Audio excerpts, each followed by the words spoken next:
现在距离美国大选呢只剩下不到100天的时间了，我们也看到了哈里斯的竞选团队非常的高效。你觉得接下来他的竞选团队怎么来给他出谋划策？我觉得一方面呢是他在很大程度上继承了拜登的政治遗产，一些团队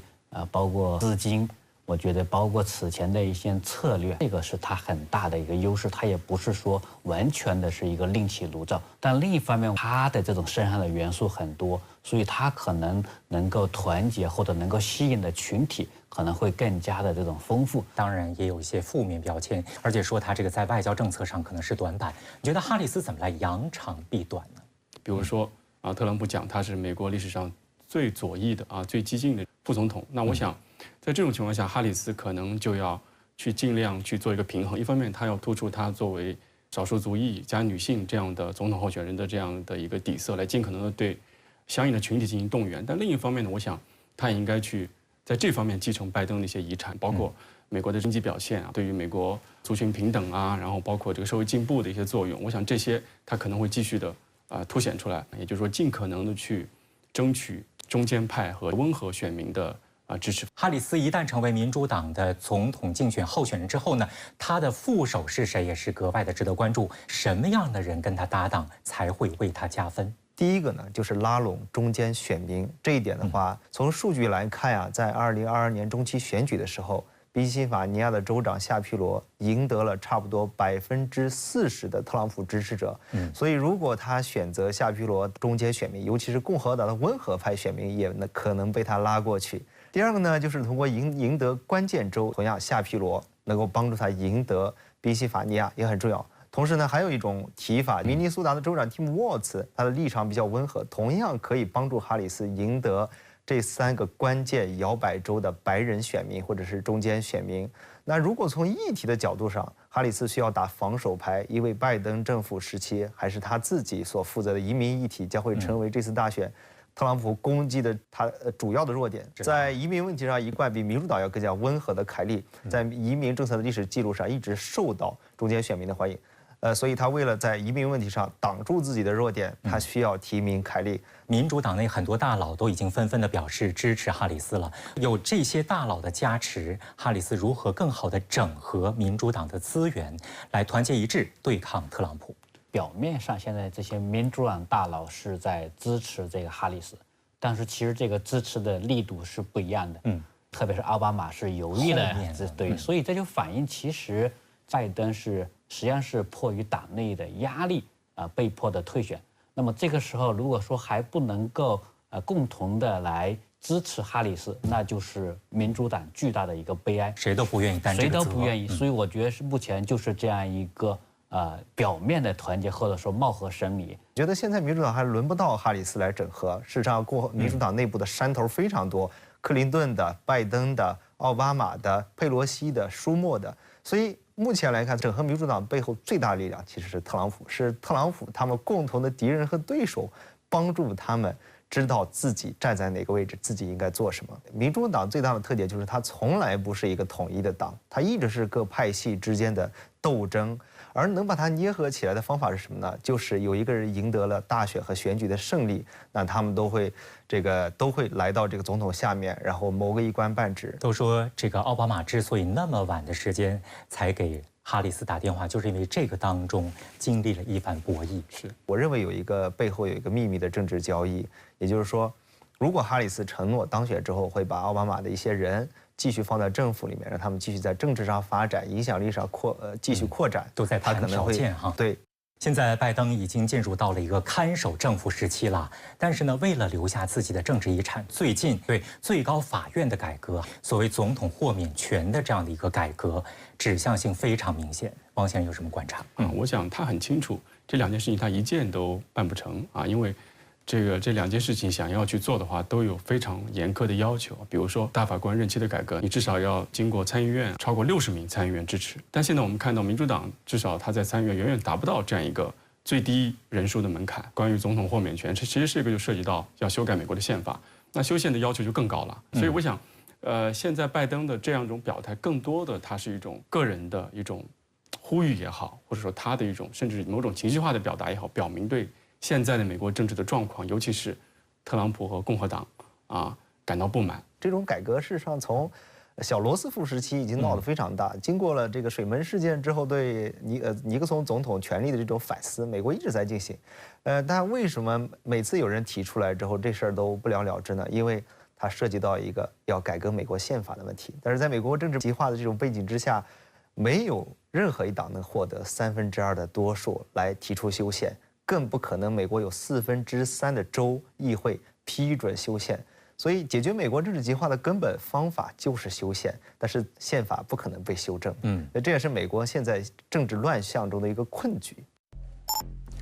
遭遇未遂刺杀的特朗普，在长时间的媒体曝光下，民调却没有获得较大领先优势。同时，让共和党人更加担忧的是，早前确定的副总统候选人俄亥俄州参议员詹姆斯·戴维·万斯很可能拖累选情。外界开始怀疑，当初选择万斯作为竞选副手是否是明智之举？万斯有可能被换掉吗？一起来洞察关键。7月17号，在共和党全国代表大会上，万斯被提名为副总统候选人。7月22号，万斯第一次在没有特朗普陪同的情况下，独挑大梁进行宣传造势，却意外翻车。在此次演讲中，万斯还开起了哈里斯的玩笑，但当观众中出现嘘声后，万斯仿佛一下子失去了思路，结结巴巴的不知道想说什么，还突然没头没脑的尬笑起来。这让哈里斯逮到机会反击，嘲讽这段演讲令人尴尬。万斯的口无遮拦，让民主党人轻而易举的就能拿到他的黑材料。近期，万斯在2021年发表的一段言论引爆了美国社交媒体。由于万斯言论涉及到性别对立，不少女性选民本周在 X 上大声疾呼，将支持哈里斯来捍卫自己的权益。相关话题，白人妇女也在周五登上了 X 的趋势榜单。尽管视频曝光后，万斯辩称他要凸显的是民主党的反家庭和反育儿立场，而非批评因为各种因素而没生小孩的人。但是这并不能平息民众的怒火，许多美国知名人士也予以抨击。由于万斯负面报道频频，美国有线电视新闻网在民调分析中发现，自2000年以来，副总统候选人通常在党代会结束后获得19个百分点的净正面评价，但万斯在成为特朗普竞选搭档并正式开始竞选活动仅1周后，他在选民中的支持率为-6个百分点。一项民意调查显示，万斯已成为自1980年后最不受欢迎的非在任副总统候选人。美国政治新闻网站 Punchbowl News 在共和党全国大会期间进行的一项调查显示，近80%的工作人员和共和党高层表示不赞成特朗普选择万斯作为竞选搭档。一些共和党人和金主也纷纷质疑这位俄亥俄州参议员是否是特朗普的最佳副总统人选。那么，共和党究竟有没有可能撤换万斯呢？根据共和党全国委员会第9条的规定，可能因死亡、拒绝或其他原因而出现的副总统候选人空缺，该党可以选择重新召开全国代表大会，或由委员会内部一小部分成员投票决定继任者。也就是说，如果在被要求退选时，万斯不愿意主动退出，那么特朗普或者其他共和党人可以以其他原因强行换掉万斯。有美国学者指出，没有在全国代表大会之后强行剥夺副总统候选人提名的先例。这个人是个极右派投机分子，他现在在川普的选票上已经完全成了一个负资产，信口开河，大家现在包括共和党在内对他都是颇有微词。他对川普不仅没有帮助，反而是个很大的伤害。从情感上讲，特朗普未必舍得换掉万斯，原因不仅是万斯来自铁锈地带选区，对这部分选民有吸引力，还在于万斯在硅谷圈中的吸金能力。特朗普阵营的超级政治行动委员会近期陆续收到来自硅谷的大笔捐款，当中以一群被称为 PayPal 帮的高管和投资人为主要的推动力，其中就不乏万斯的功劳。1990年代末，彼得·蒂尔因创办 PayPal 而声名鹊起。2002年 ，PayPal 出售给 eBay， 其大部分重要员工离职之后，仍然保持着密切的联系。他们为自己的团体起了一个名字叫 PayPal 帮。彼得·蒂尔、埃隆·马斯克和大卫·萨克斯被认为是 PayPal 帮的核心，他们也是如今技术领域最有名的保守派人士。而万斯的崛起也让保守派在硅谷拥有了自己的话语权。在进入政坛之前，万斯曾就职于彼得蒂尔的风投公司米特里尔资本。2021年，彼得蒂尔为万斯安排了跟特朗普海湖庄园的第一次会面，同时给了万斯踏入政坛的第一笔政治资金1000万美金。在短暂的风投职业生涯中，万斯悄然地建立起了一个庞大的亿万富翁网络。而如今，万斯也将自己的资源贡献给特朗普。今年6月，特朗普在加州出席前 PayPal 高管萨克斯家中举行的筹款活动，就是由万斯负责牵线。活动约有80人参加，筹款1200万美元。实际上，在万斯获得提名时，共和党对大选获胜的信心正处于顶峰时期；而在拜登21号宣布退选后，一切似乎都发生了变化。7月23号，众议院共和党领导层曾举行一次闭门会议，强调要关注哈里斯的经历，而不是种族。共和党人表示，党内正在对许多不同信息进行道路测试，但还没找到能够有效针对哈里斯引发共鸣的点。这反映出共和党人难以适应这位新的竞争者。面对来势汹汹的哈里斯，本计划停止举行大型户外集会的特朗普改变了这一策略，声称将举行更多户外集会。7月27号，特朗普在明尼苏达州集会上指出，在2020年的明尼苏达州暴乱中，他派出了国民警卫队，而哈里斯却站在纵火犯和暴徒一边。不仅如此，特朗普还用糟糕、可怕和卑鄙等词汇对哈里斯进行人身攻击。外界称，这与其在2016年对希拉里·克林顿的侮辱如出一辙。特朗普选择参议员万斯作为自己的竞选搭档，曾一度被视为天才之举。但是呢，短短1个多星期的时间，万斯的风评可以说是一路的下探呢。您怎么看？特朗普他觉得万斯和他的三观是比较一致，包括很多政治立场偏这个保守主义，这是第一个。第二一个就是他代表了美国白人底层的通过自己努力改变命运的这个美国梦，所以他觉得这个是符合他的这样一个政治基本盘。那么第三一个就是选择一个很年轻的副总统，他其实可以去更好的去利用这个对拜登的年龄的优势，所以这是在这个拜登这个退选之前，特朗普选择万斯的这样一个很重要的原因。但目前来看这个民主党换了这个总统候选人，然后哈里斯变得更加年轻，身份更加的多元的要素，那么这个可能就会使得万斯作为特朗普的候选人这种劣势就出现了，因为相对来说，他就是一个小特朗普，就是他没法就两个人不是一个互补的关系。拜登说他是克隆人嘛，克隆对，除了在年龄上是有差异，但是他们的一些政策主张包括他们的意识形态，包括他们的支持者，都是很大是一个趋同。由于民主党的改变，那么他的优势也变成了一种劣势。乡下人的悲歌，以及万斯所宣传的这样一种为白人蓝领工人说话的这样一种民粹主义政治，就是对特朗普最好的注解。所以特朗普背书万斯，就是想把万斯的这样一种思想给自己的特朗普主义盖上这样一套帽子，然后让他自己从一个政治素人、无知的盲动的政治素人，变成了现在能够统合共和党，并且直接把共和党保守主义进行再改造的这样一个前无古人后无来者的这样一个人。所以特朗普背书万斯绝对有自己的政治算计。有人说现在特朗普的支持率呢已经民调见顶了，而哈里斯还有很多的潜力可以挖，您怎么看？我觉得这个都是两面的就是说，首先我们看特朗普这边，他的很多的从这个发言的风格，还有这个基本的一些政策立场，已经进行了非常大力度的调整。都强调团结，都强调团结了。所以我们看到这个他已经不满足于停留在现有的这个政治基本盘，以及在共和党内发挥主导性的影响，而且他要让更多的人加入进来，包括在堕胎问题上开始有所收敛，都表明呢，其实特朗普也在想要争取更多的中间选民、温和派选民来壮大他的一个政治基本盘。那么另外一个方面呢，我们再看哈里斯这个，当然我们通过他跟拜登的比较可以看到，一定程度上他确实挽救了民主党的选情。在拜登退选前，他所经历的或者面临的最大的困境就是说，他在2020年所构建的这样一个胜选联盟正在非常迅速的瓦解，包括非洲裔对拜登的支持率从超过90%下降到50%左右。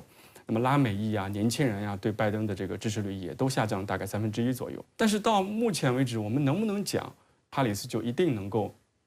具有优势？我想还要观察，因为拜登政府执政4年，确实在刚才提到这些群体当中留下了一定的负资产。那么怎么样去修复，然后转化为竞选过程当中的优势？我想这个是接下来哈里斯真正面临的挑战。所以我想好戏可能还在后头。确实，当看到这个目标变成哈里斯之后，有人说特朗普慌神儿了。那您觉得是这样吗？当然，就是说他慌的原因就在于说换了一个对手，所以你相应的你的竞选的策略，你攻击对手的策略也要相应的调整。那这个可能在短时间内就会造成自己这一方军心不稳了。那目前看到一些点，就第一个就是特朗普方面就这个攻击哈里斯是美国历史上最左翼的副总统用这个意识形态的话语来攻击对手。第二呢，就是说从政策上这个把哈里斯跟拜登绑定在一起，就是拜登政府的一些政策的这个负面的资产也是由哈里斯来这个承担或者负责的，比如说边境问题移民问题，还有就是他从这个个人的能力方面也在攻击哈里斯他也在讲哈里斯是这个美国历史上最无能的副总统，说他就会哈哈大笑，对，就会哈哈大笑。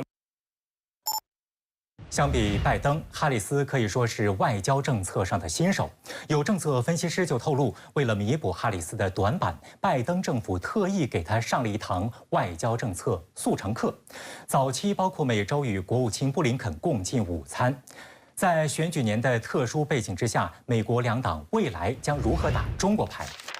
公开资料显示，哈里斯在担任参议员期间，曾在中国议题上表现出比较鲜明的强硬姿态。但在担任美国副总统之后，哈里斯淡化了自己的外交主张，加上哈里斯担任副总统以来被赋予的职责是处理美国的边境问题，在外交国安团队中并不是要角儿。因此，不少舆论认为哈里斯的对华政策很可能败归哈随，与拜登时期相比不会有大的变化。在2020年大选中，哈里斯作为副总统人选与特朗普的副手彭斯辩论时，批评特朗普输掉了中美贸易战，认为他的关税损害了美国经济，没有重新平衡美中经贸关系。不过，在2019年9月的美国大选民主党初选辩论中，他曾在贸易、知识产权等领域指责中国，但他也强调美国应在气候变化等关键问题上与中国合作。2022年 APEC 会议期间，作为美方代表，哈里斯表示希望保持开放的沟通渠道，以负责任的方式管理美中两国之间的竞争。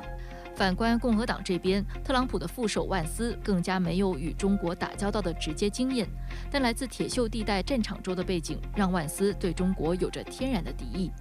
值得警惕的是，在接受提名后，万斯立即公开声称中国是美国面临的最大威胁，意图在外交安全领域展现更大影响力。讽刺的是，万斯的这番话连美媒都看不下去了。《纽约时报》发表评论文章指出，万斯的言论与他在《乡下人的悲歌》一书中传达的信息完全背道而驰。在他写的这本刻画美国白人底层生活的回忆录中，万斯的看法恰恰相反。他当时直言，将美国人失业的问题甩过中国，只是用来自我安慰的谎言罢了。英国伦敦经济与商业政策署前署长罗斯义接受深圳卫视记者的专访时就称，美国大选正在对未来的中美关系产生影响。The only language which Trump understands is strength, and therefore there are two aspects of this strength. One is China's continuing economic success. Everything really is determined by that. If China continues to grow at 2 to 2.5 times as fast as the United States, the problems will be solved over a certain period of time. The second one, which is very dangerous, of course, is military.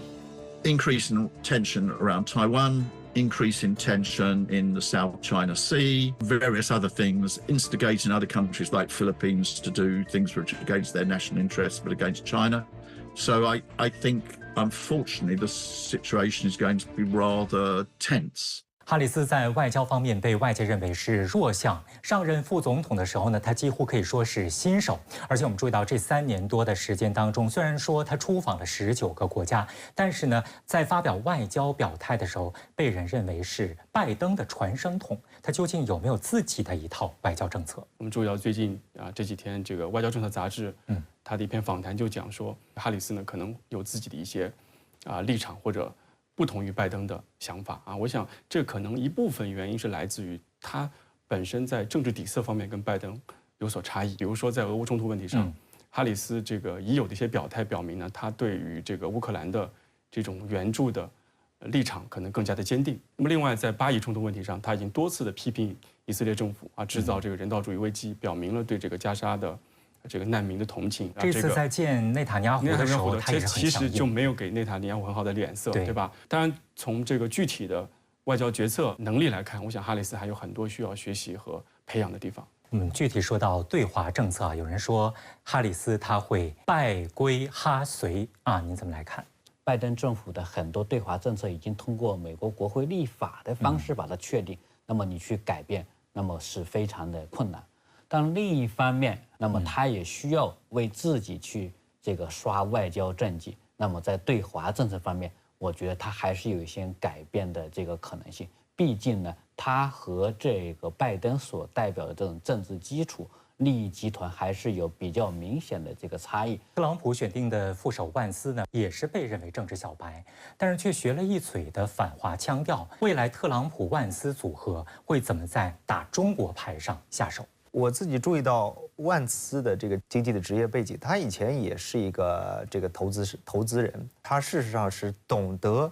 美国的科技风投和美国经济、美国华尔街与中国存在的千丝万缕的相互依赖和利益联系的。所以，尽管万斯在竞选中可能对中国火力全开，在他真正上台之后，他周边的顾问、政策顾问和他的朋友，包括他来自商界的朋友，可能会从理性和利益的角度去出发，告诉他，如果你真的按你在竞选中对中国这么强硬这种政策做，那对我们美国也会产生巨大的利益损害。我们注意到，在今年7月份的时候，特朗普在竞选中发表了一个言论，就是他并不排除中国的新能源汽车生产商在美国投资建厂，只要他能给美国蓝领工人带来就业机会。所以这也是为什么我觉得特朗普如果和万斯真的上台，他从增加蓝领工人就业的真实角度去考虑，他应该做出的选择是加强在供应链，尤其是在某些产业里和中国的合作，而不是把中国踢出去。总体上，我们注意到今年美国大选当中，中国议题的重要性比前2次大选有所下降。特朗普万斯组合在对华议题上，